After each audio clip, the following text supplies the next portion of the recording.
Ngapain? Hah?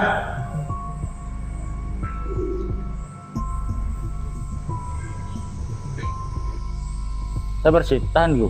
Kita tanya dulu deh. Kenapa kau mau ambil toko tambal?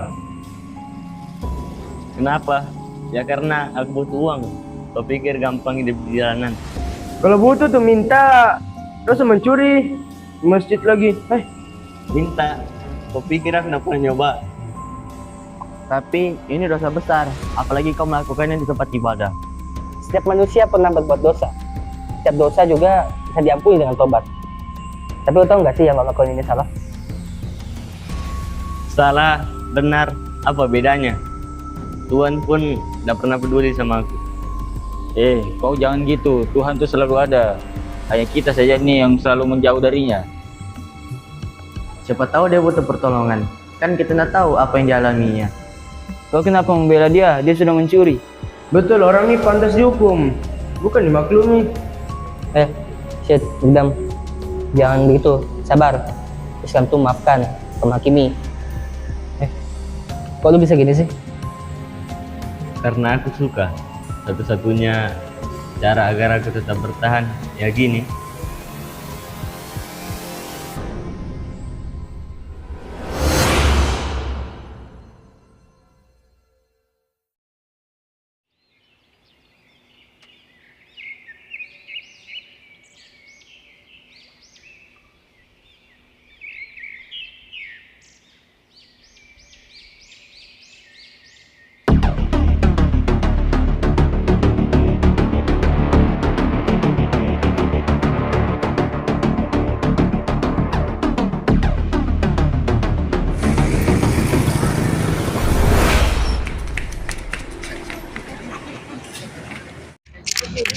Sudah.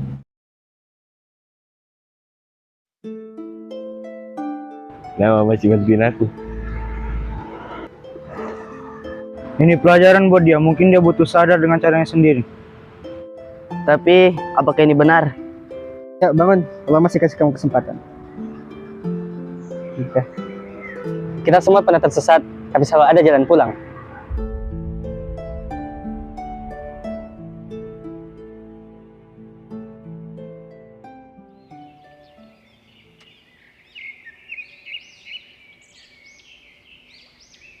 Aku tidak setuju dia tinggal di sini. Orang seperti dia hanya membawa masalah. Benar, dia aja tidak bersungguh-sungguh bahwa dia ingin berubah. Dia aja tidak menunjukkan penyesalan. Tapi kan kita tidak tahu isi hatinya. Mungkin dia hanya butuh waktu. Waktu, sementara dia bisa mencelakakan kita kapan saja. Kita ini menjaga pesantren, bukan tempat penampungan kriminal.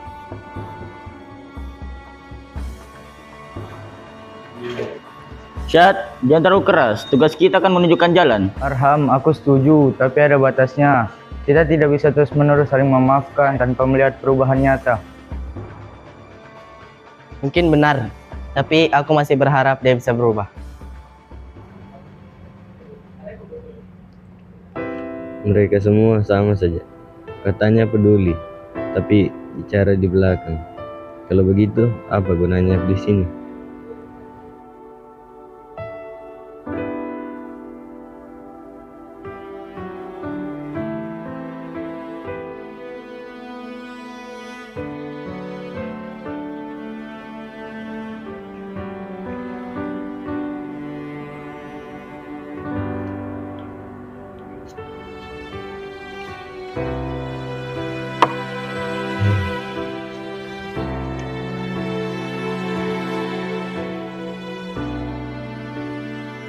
Mulung-mulung aja nih.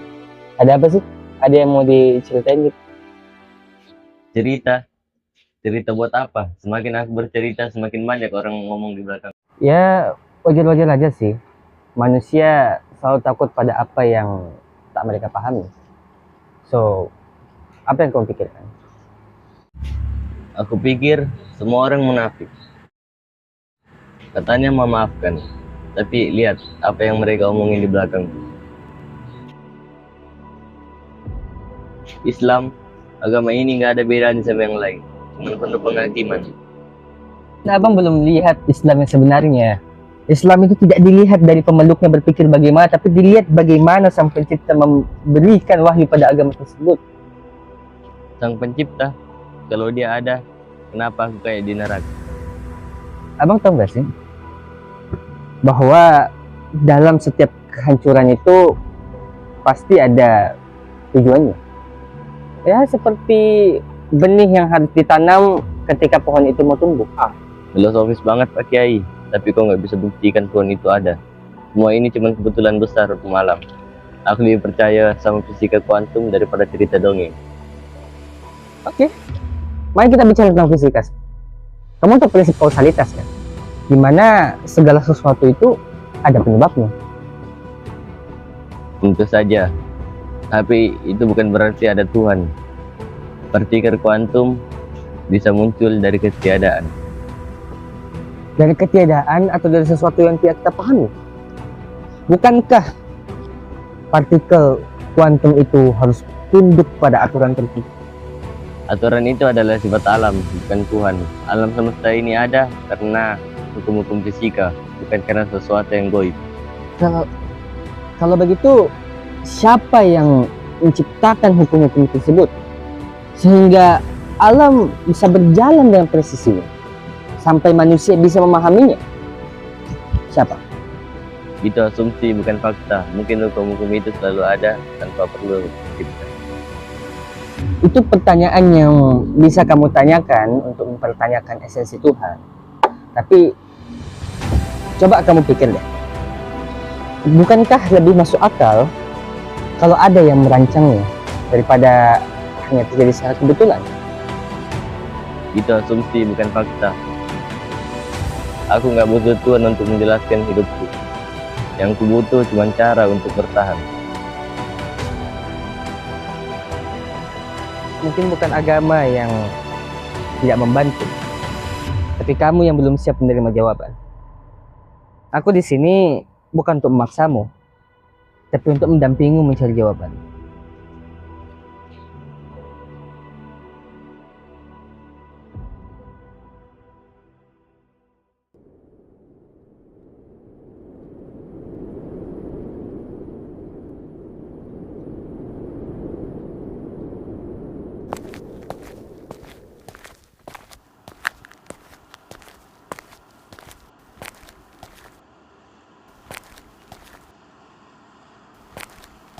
Kau boleh ambil jika itu membuatmu bahagia.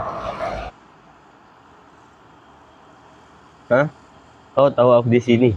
Dunia ini bukan soal mata, Mas. Tuhan memberikan kita cara lain untuk merasakan.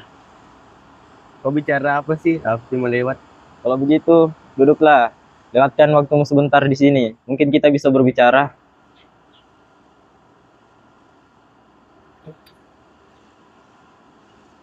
Aku nggak ngerti kau bisa tahu aku di sini. Kau buta kan? Ya, bukan berarti aku tidak bisa melihat, tapi aku bisa merasakan suara langkah kakimu, aroma tubuhmu, dan getaran tanah saat kau berdiri. Itu semua cukup bagiku. Hah? Bicaramu aneh. Tapi aku penasaran kenapa kau bisa begitu santai. Kau hidup kayak gini, sendiri, gelap, gak stres. Karena aku tahu, gelap yang sesungguhnya adalah hati yang kehilangan arah. Kehilangan mata hanyalah hujan kecil. Kau pasti religius kan? Sudah pasti bicara tentang Tuhan. Sudah bosan dengar itu. Benar, aku percaya kepada Tuhan. Tapi jika kau bosan mendengarnya, kenapa kau tetap bertanya tentang hal itu?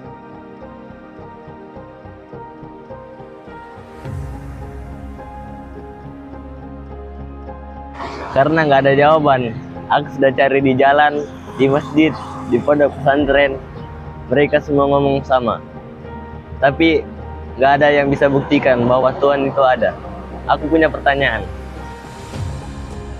Mengapa orang baik sering menderita, sedangkan orang jahat hidup makmur? Pertanyaan tak lekang oleh waktu. Ciko, apakah kau percaya bahwa manusia memiliki kehendak bebas? Tentu saja, tapi bukankah Tuhan itu bisa mencegah kejahatan tanpa menghilangkan kehendak bebas? Jika Tuhan itu maha kuasa, seharusnya dia bisa membuat dunia tanpa derita.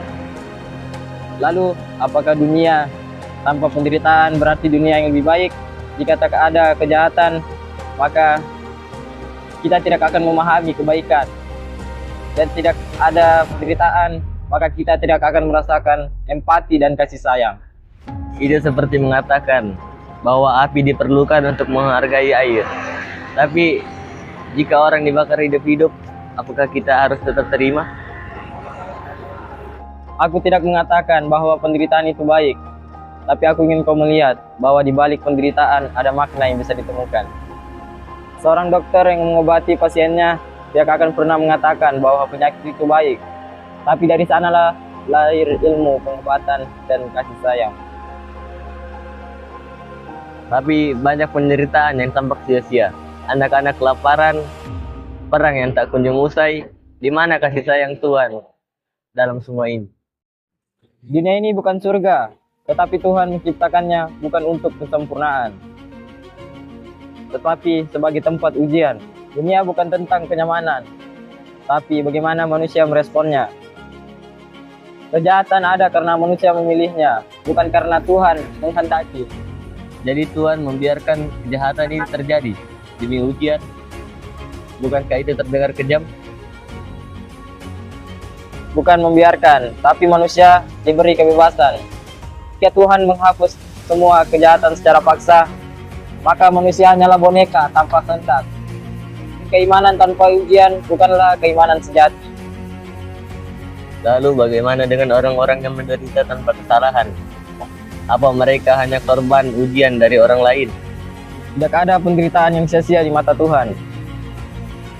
Kita tidak tahu selalu apa rencananya, seperti seorang anak kecil yang menangis saat diobati tanpa tahu bahwa itu untuk kebaikannya.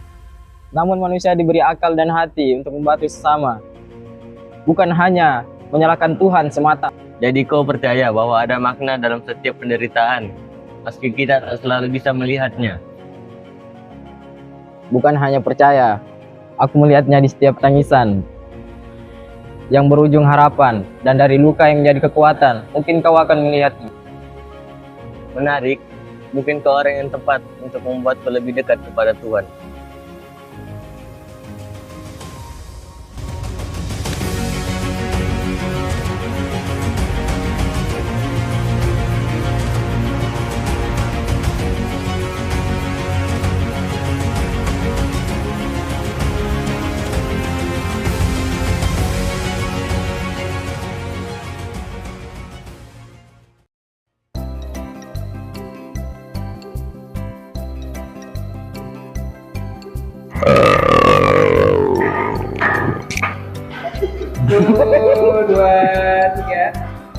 Kalau butuh tuh minta, lo usah mencuri. Apalagi nih masjid. Ketawa gitu cari di Bang! Bosan dengar itu. Benar, aku percaya kepada Tuhan. Tapi kau Bukan cakep tuh Raju. apa kecakap tuh Raju? Sang pencipta.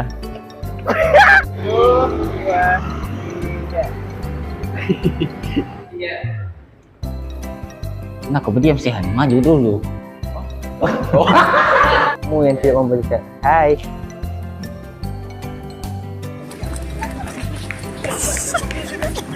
Ngapain? Tunggu, tahan.